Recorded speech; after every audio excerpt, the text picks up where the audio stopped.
So we got Avengers Academy, number 11, Christos Gage and Tom Rainey. I'm not going to lie, I love this book. This is probably one of my favorite books, month in, month out. This month we've got the return of Korvac. They suck in, basically the premise of the story is they suck in who they think is Wasp, Vale does, and it turns out, surprise, surprise, not Wasp. It's actually Korvac's wife, and Korvac is pissed. And it throws down, and basically it ends up with the Avengers Academy members from the future. And I'm going to go ahead out there and say it, but they look fucking awesome. You'll notice a reoccurring trend here, the words fucking and awesome. I owe drinks. So do you. But anyway, this is just such a great book. You've got, we're 11 issues in, okay? We're not even a year in. And I feel like we have some of Marvel's most diverse and three-dimensional characters that have been introduced within the last year. Gonna go ahead and throw it out there. Great characters. Christos Gage has done an amazing job of shaping these characters and making them feel important and making you feel connected to them.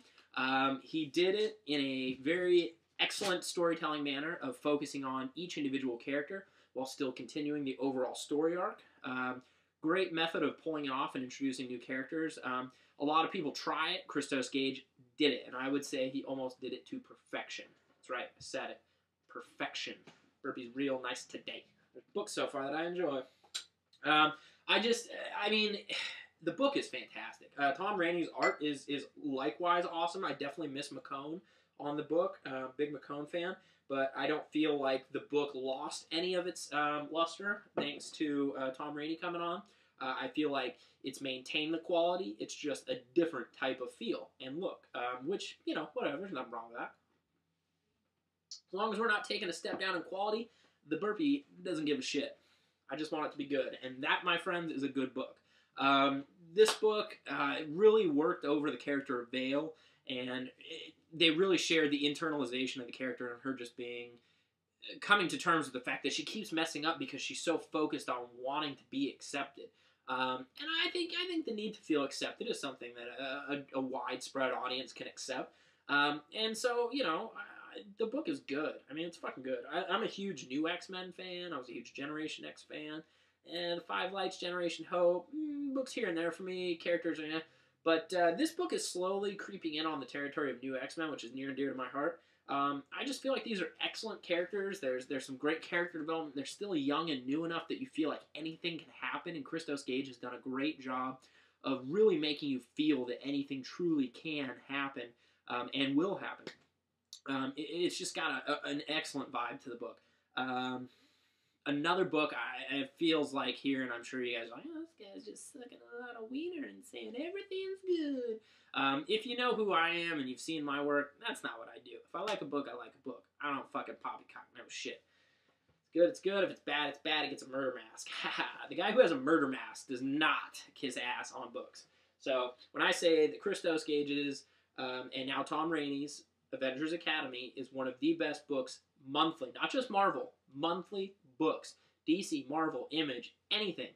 One of the best books on the market right now. You can take that shit to the bank. All right, next up. It says, get fired! Ugh! Burpee is fired up, sons! Next up, we have Fabian Nisia Zaza Ramadan and Marcus Toe.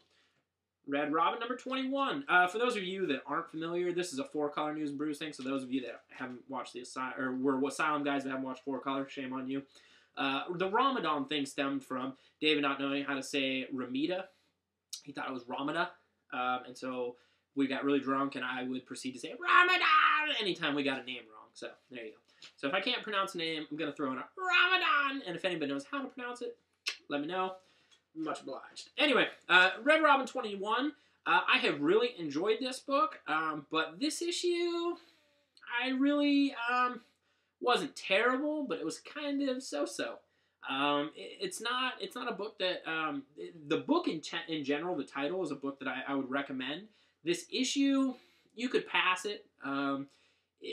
It's got some fun elements to it, but the villains in it just felt rather blasé. I could see them disappearing and nobody ever batting an eye. One thing that Marcus Toe's done an excellent job of is providing us a costume when they go into the internet that is much better than the actual Red Robin costume.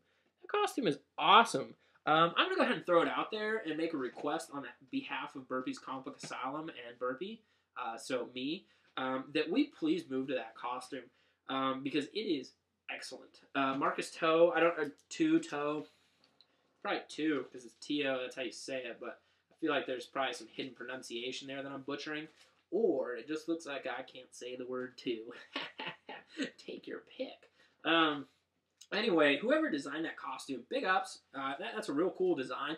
It almost has like the Red Robin look to it, but yet with the Nightwing type, design in the middle. Real cool look. I really wish we'd carry on with it because otherwise, the look is that he's got now is very reminiscent of another DC superhero. Just throwing that out there. Not that everybody hasn't already noticed that, Captain Obvious. But overall, I don't know. The book just didn't do much to me. For me, it just felt like it was a very passable book. It felt like nothing really happened there that you really need to worry about missing. I don't know. I guess I'm just beating this over the head. It was okay. All right, next up, ladies and motherfucking gentlemen. Oh, drink. I said the word fuck. I said what? Next up, we got DC Universe Legacies by Len Wein, Scott Collins, Tom Derenick, Gary Frank. Let's go ahead and bust this bad boy open. I want to get all the names on this cover out. What else we got? Jesus Saez, Ramadan, Carl Story. What a fantastic name for an individual who works in stories. Robin Riggs. Story and Riggs are both the inkers. Tom Derenick and Jesus Saez and Scott Collins, all pencils and art. And Len Wein on writing. First of all, I just want to go ahead and throw out there, I'm very sad that this book is over. This has been one of the best and most underrated books on the market since it's been released. There's been a lot of books that have come out that have gotten much more fanfare and have far less quality. Just saying. Len Wein really dominates on this title from beginning to end. For all those people coming out of 52 that were like, can we get or even Infinite Crisis that were like, can we get a defined continuity for DC? And bitched and moaned, whined and complained. Well, they gave it to us. And I really don't feel like it's gotten as much credit as it's due. It's really floated under the radar. I don't see any coverage anywhere, which is a goddamn dirty shame. The only time our website even promotes it is when it's in my top 10. Because David's not reading it. Some of the other guys might be reading it. I don't want to say they're not reading it. They may be reading it and just don't review it. So I'm not going to say they don't. I'm sure they do because they like excellent comics. Right, guys? Anyway, the book has really succeeded based on Len Wein's writing. But it has also traveled even further than it might have based on the excellent artists we've had. Each book has had a distinct look. I mean, you've had Tom Derenick, Scott Collins, George Perez, Howard Chaykin, I believe, Swarzynski. No, not Swarzynski. That's the terrible... Oh, did you say terrible? Yes, I did. Superman and Wonder Woman issues. That's Swarzynski.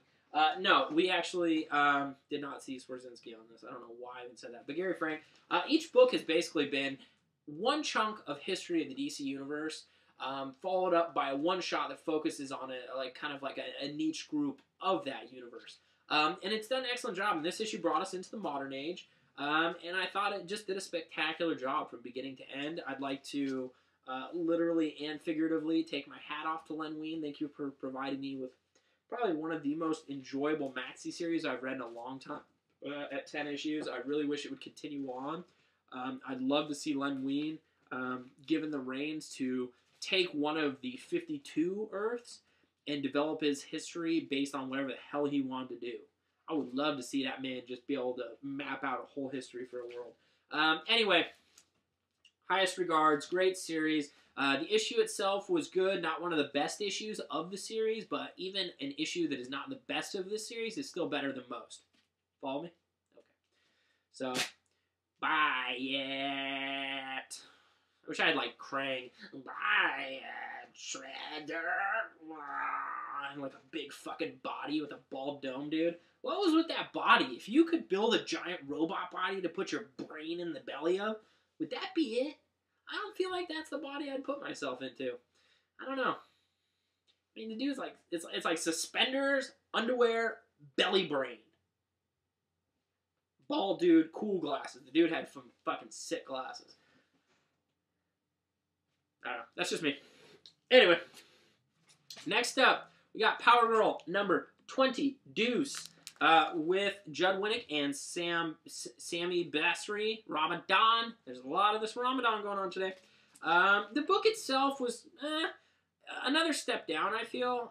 It really didn't entertain me on the level that some of the other issues have. The art, though, continues to be gorgeous. Absolutely gorgeous. Let me find you a beautiful example. And then even, you know, though the story wasn't the best, there was some good moments. You have Superman fighting a woolly mammoth. Yeah, that gets points. Points for you. Very entertaining on that regard. And just the art itself is gorgeous. I mean, just look at this. That's beautiful stuff. I mean, and honestly, for a book like Power Girl, I feel like this is such a great artist. I know a lot of people really, really, really love the Amanda Connor art, and I'm not going to argue there. That's some fantastic art, but I really do prefer Basri, Ramadan's. I really enjoy that art. It's light feeling. You know, obviously there's not all the heavy inking and things like that. It's a very light feel, which I think is perfect for a character who, you know, is a little bit more light. You know, she's not as dark and foreboding, so why should her coloring and inking and penciling all be as dark as some of the other books out there? I feel like it's a very, Sammy's art is a very unique feel to itself. It's definitely different than a lot of the things that are out there. And I feel like difference is never a bad thing. So, good issue, not great issue, somewhere in the middle. The buy system has clearly disappeared. Basically, all I'm doing is telling you my feelings of books. Buy everything. Support the industry. Not gonna lie, this beer is delicious. Alaskan Imperial IPA. It's one of the pilot series. Delicious. If you like IPAs, you like Imperial IPAs. Whew. That's right. You put music on that shit when you're done. It's really good shit. It's actually extremely tasty. Nice and hoppy, but not too overly hoppy. Delicious. 8.5% alcohol by volume, too. Not that you should ever pick your beer based on alcohol volume. You should pick it on taste. But if it tastes good and it's got a high alcohol volume, double your pleasure. Ding! I feel like I should have Mentos there. Mentos, the fresh maker.